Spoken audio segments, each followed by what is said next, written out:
tu te hi piloding ngati no tarok u mang upa tin tangwal Jacob mal som donga son of piloding ngati tangwal lam thang puya son of piloding ngati Santi Ronson son of Santi Kumar Simon Sakma son of Santi Kumar te mi panga min bar tharlalpan zana yan min han pek bel ta kan pathian chu pakin nong rose tisuan pathian pakna la sang ka de thulon kan sakho tu ri kan thang le tua hazali sunga le pakubana ni a so spiral le din kan dong thin ki kha ha kha kan lawin ring non ya chung ma chuan kan la sa zia den hela ya ko za kingen rong rong na ni lam to sak sela so le ko ting sa zia men o anian kan pui bok sela tisuan building ngiti tangwal Jacob mal som donga te tangwal thang puya te Santi Ronson te Simon Sakma te kha te ta yan kabulai na ding tu kan so ma chemo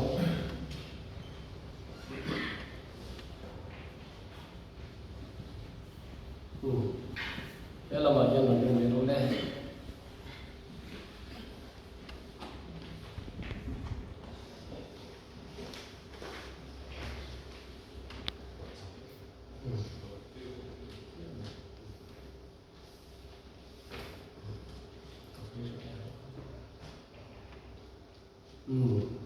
le pathian phok le choi moi nan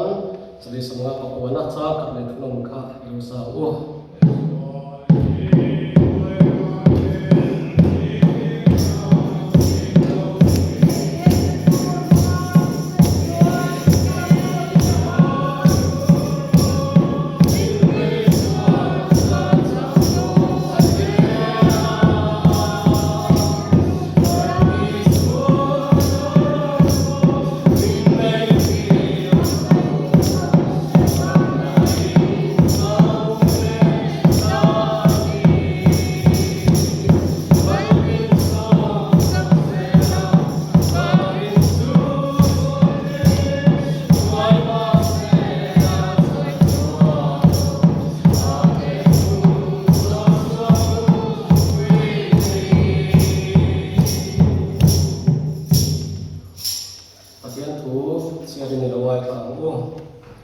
Jadi suan ulau tepu patian kong ina awang hian in thoi na nung le thiang ding le patian lom plak turin in taksa chu in na na ange chemo chu in rong bol na om re ngani he khovel da lang hian om su la patian du song a tha le lom plak le thom kim chu in shet pia thailan in dil ru a thara omin lo dang lam so to ro dan pada tu kan siapa tahir tarin kan zatan malu som sakro se amen zara hian pathian mal som na tong se be mai chal pla por hian min shoi tu hi tharau thiang him ani zia hi alangin ka sia a chang chon cham kun te kan nei ve a ma se lan pan hun tak zela mi ron ti har thina chutiang chon a chang nau han tu te min be a cha ben rong bol pui tu mi thar lom tak tak te min te fel thina kan rong bol la thing lo le chak tak te lan pan mal min som sakin section rang ranga kan shwai tu te tha min ti chak sak thina kan lem bar han chang to te po lan pan sak thara thuwa min chatiang chuan aman som na ti sa le thara ma min ru thina aro pui tak zet in ka sia ne zana po hian rong kan bol pui tu lan pan min an te le ka apan ro pui tak e lan pa chu ken nam se Puna hiang piloding ngati te tangwal Jacob mal som donga te tangwal le thang puya te Santi Ronson te Simon Sakma te puna hian kan le pa iso Krista ngin so so na be ko ran salba ko ra hian long takin alo long lut sem ani kan sia ti ani e tin zana hian ko thana kan long ta pun dengan macam sarjana recruiting sarjana kutai omanga recruiting sarjana recruiting class teh lakukan semua kongsan tilpai macam teh lecet macam teh asyik yang semua chumi zo chuan sipai dan chunga la in no le do na ni kha kan sia tir kan buk chu ani lan pan in zan wal som che lo se kan za in ding ngo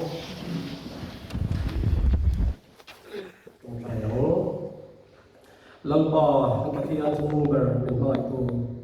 zana hiyan irong kanwal ko ito mi thar dum tak min tek do le ta ko bang hiyan kan bom maya inena bom tu kan soya ne member kun de kan du thina tin kun na ko nga ma son kan do kong sang ma son de kan du a chu kan du na ania amaro chul pa kan du na wang do ka ma han son chu har we ko maya tharang tiang lim ina isoi na le imal som nai kan mo thina ne zana hiyan chung kan du na ta so na min shiat puya member kun na ko kan du na te he na kan thin te min shiat sakin mal bin som le ta zana hiyan member thar dum tak mi bangangot mai chung khata mi dan pe hi kan phu lo kan in ti a ine na bom tu kan sai ne zana hiyan na pa ke chi alo hiyan heng kan u naw te hi irong kan bol pui tu ra ta mi pe te hi i ko thuna hiyan kan u lom ta a zana hiyan building ke te tang wal jai ko mal som do te tang wal thang ku ya te santi ron son te le simon sakma te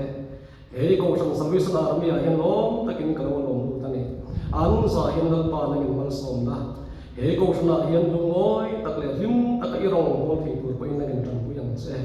krisela tha be la kin chimi pi ala ma chuan pi salam pi ala ma tharau lama po na kan lo ti sak la tharau thiang ni min an nun song te lo kai khoi sak tu rin imal som sak nan tan kan ti sak pa la ne tin chumi pi ala ma chon pa ispairin tak ni thei tu po in tan pui la pi salama po anei sun na pong sang a na mal som min tluan na te mui ni la te pe in na ngin mal lo som thar le ang che min chan dam tu du tak i suwa ngin i ne na lom se chen ka tan di le amen pathianin kan member thak te hi mal som mo se zal plan ko he tan dal ban mal som mo se amen ni pui te ko chu ang ule hey zal plan ko hian ni ko mana ma ang kal phung te kal phung thar kan han siam ta chuan yang member thar kan nei te hi sia ko rin Bible le tapu tian kan present zel dona tin chu tiang okin an uniform hak tu thi kan ngai tu sak dona ni chu tiang chuan ro manna siam dana chuan nu an ni chuan hom nik lam chana kan da dewa chu chu hom nik lam ten zana kan ti han an thong phang ila bi ding te ani a uniform tu kan ngai tu anga ti chuan nek tangwal te an ni ani he SLY lang ten an uniform tu te kan lo ngai tu anga amaro chu chumi tung changa chu har sak na section lam ten kan nei ni chuan senior quarter ro chuan ti to pin ma kan la dona ni ti lai kha kan sai ni tin chung ma ni an ni ba ni yamal mala pe la bin chu ko ya ong ni kan mai ne